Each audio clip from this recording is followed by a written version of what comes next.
ఓం నారాయణ ఆదినారాయణ. ఓం ఓం కాంతమ్మ ఓంకారి కాంతమ్మ. జై జై కాంతమ్మ, జై కాళీ కాంతమ్మ, జై జై కాంతమ్మ, జై లక్ష్మీ కాంతమ్మ. అవధూత కాంతమ్మ లీలలు. ఇంద్రధనస్సు పల్లకి. రచయిత శ్రీ యదనపర్తి విజయభాస్కర్ రెడ్డి గారు. గాత్రం గంటి రేవతి. సమర్పణ మండవ రవికాంత్. 12వ భాగము. అమ్మ తన కర్తవ్యాన్ని అర్థం చేసుకుని ఎన్నో విధములుగా మనలను మన ఈతి బాధలను చెరింపచేయడానికి కాంతమ్మ తల్లిగా అవతరించారు. నీటితో ఇసుక యజ్ఞం, జామ కొమ్మ పుల్లతో పునీతం, తైలాన్ని తెప్పించి తలపై పోయించి, అలా ఎన్నో రకాలుగా మానవుల ఈతి బాధలను తాను గ్రహించి భక్తుల మేలు కోరిన కనక మహాలక్ష్మి మాత అమ్మ జీవితం. ఎవరూ చూడని రాత్రి సమయాలలో సుదూరంగా వర్షించిన మంచు మొలక అవుతూ వికసింపచేసిన మంత్రదండం అమ్మ మనసు.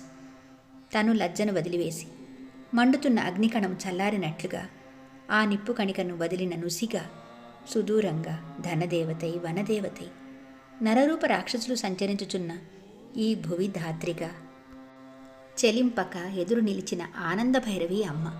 అలాంటి అమ్మను ఎన్నో విధాల సేవించి పూజించి అమ్మ ప్రేమను పొంది అమ్మ మనసును అర్థం చేసుకుని తన జీవితాలను నిశ్చయంగా నిర్మలంగా మార్చుకున్నవారు ఈరోజు ఈ భూమిపై ఎందరో కలరు.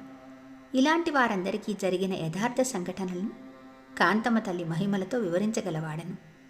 ఇకపోతే అనుపమానమైన కాంతమ్మ జీవిత ముఖ్య విశేషాలను, ఈ కాంతమ్మ తల్లిగారి జీవిత విశేషాలను, కాంతమ్మ తల్లి యొక్క లీలామానుష పరుషాలను తెలుసుకుని ముందుగా కాంతమ్మ తల్లిలాగా ఎందరెందరో మహానుభావులు, అవధూతలు, యోగులు, ఋషులు, ధన్యులు, విద్వాంసులు, పురసంచారులు, జీవదారులు, ఇలా ఎంతోమంది ఆది గురువులు అవధూతలుగా మారినారు.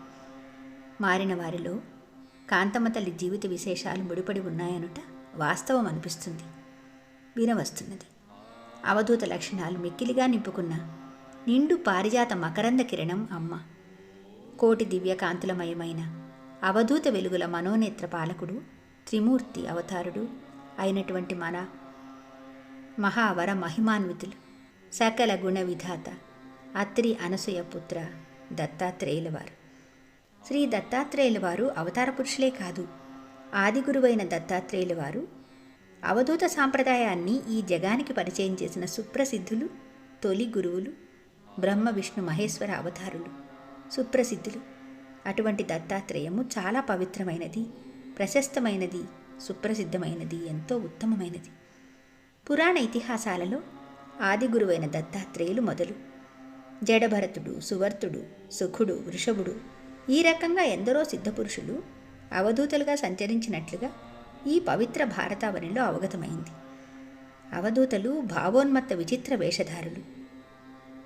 వారు ఈ ప్రాపంచికమును జీవిస్తూ ఈ లోకమును విచిత్రకారులై చిత్రాతి చిత్రమైన చేష్టలతో అవధులు లేని ప్రత్యక్ష సత్యాన్ని నిర్మలంగా, నిశ్చలంగా, గంభీరులై, మాయామూర్తులై, క్రోధోగ్రస్తులై, శారీరక మానసిక సహనం కోల్పోయి, మమకారులై, కోలాహరులై, స్పృహలేక పూర్తిగా బ్రహ్మైక్యానుసంధానులై ఈ బ్రహ్మాండమందు మన ముందు పరిపూర్ణదారులై సంచరించుతుంటారు. కానీ వారు మరుగును ఎరుగుదురు, ఆ మరుగును దాచెదరు. వారు మరుగున దాగెదరు, భయకంపితులైనట్లు నివసించెదరు. అలాంటి వారిని చూసిన వారు ఎవరైనా సరే వీరు మతిస్థిమితం లేనివారు అని అనుకునే విధంగా వారు మసులుకుంటారు. వారి చేష్టలు ఎలా ఉంటాయంటే 2 సంవత్సరాల నుంచి 7 సంవత్సరాల వయసు నిండిన పిల్లల వలె, అమాయకుల వలె తాము చేయు పనులన్నీ విచిత్రంగా చేయుచూ మాట్లాడుతుంటారు. ఏడుపు, నవ్వు వారికి ఆనందాలే. తను ఏడ్చి ఇతరులను నవ్వించడం, తను నవ్వుకొని ఇతరులను నవ్వించడం, కాలిన బీడీలు త్రాగడం, కొరికిన పండుని కొరకడం, తొట్టిలోని నీటిని కుమ్మరించడం, కుమ్మరించిన తొట్టిలో మన్ను పోయడం, ఇలా అంతుచిక్కని విధమున మనలను తమ త్రోవన నడిపించి తమ పని తాను చేసుకుపోతుంటారు. వారి ప్రవర్తనావళి ఎవరికీ అర్థం కాదు, అర్థం కానివ్వరు, అర్థం కానట్టు మనలను మళ్లించెదరు. అందులో సందేహం లేదు. ఒక్కొక్కసారి దెయ్యం పట్టిన వారి వలె అరుస్తారు, కరుస్తారు, ఉరుముతారు, ఉరుకుతారు, రక్కుతారు. ఒక్కొక్క సమయంలో బాలుని వలె రాయి మీద రాయి పెట్టి లెక్కలు కడుతుంటారు. ఒక్కొక్కసారి అందమైన నవ్వును తమ ముఖమునకు పులుముకొని ఎటు చూసినా కేరింతలు కొడతారు, చిందులు వేస్తారు. మరొకసారి కోపాన్ని అతికించుకొని పరిగెడతారు. ఆ కృత్యాలు ఎట్లుంటాయంటే చెప్పను గాని రాయను గాని అలవి కాని మాయపోకడలవి. వారి కృత్యాలకు పరమాత్మ స్వరూపమే బ్రహ్మభానుసంధానము, వారి అనుసంధానమే వారికి ఓంకారం. అందుకు వారు మాయముద్రలు ధరించి ఉంటారు. అదే వారి ప్రథమ లక్ష్యముగా దైవము, విద్యాది సాధనలు సాక్షాత్తు పరమేశ్వరుని యొక్క అనుగ్రహంతో అవధూతలు ఆచరించు పద్ధతులు మనకు అవగతమవుతాయి. ఇటువంటి అవధూతలను గుర్తించడం చాలా కష్టం, అతి దుర్లభము.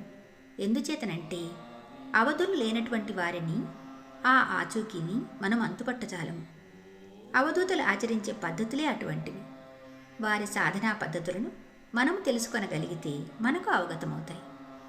అయితే అటువంటి అవధూతలను తెలుసుకునట, గుర్తించుట దుర్లభం.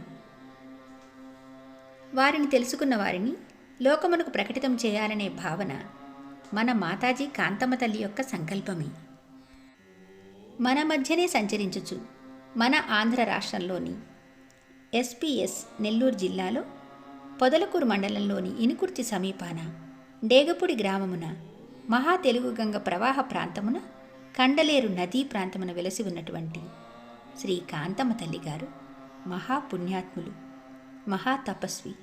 అటువంటి శ్రీ కాంతమ్మ తల్లి జీవిత చరిత్రను నేడు మనం తెలుసుకోగలుగుతున్నాం. అమ్మ జీవిత చరిత్రలోని అద్భుతమైన విశేషాలను మనము వచ్చే భాగంలో తెలుసుకుందాం. అవధూత శ్రీ డేగపూడి కాంతమ్మ తల్లికి జై. భగవాన్ శ్రీ శ్రీ శ్రీ గొలగముడి వెంకయ్య స్వామి మహారాజుకి జై. ఓం నారాయణ ఆదినారాయణ.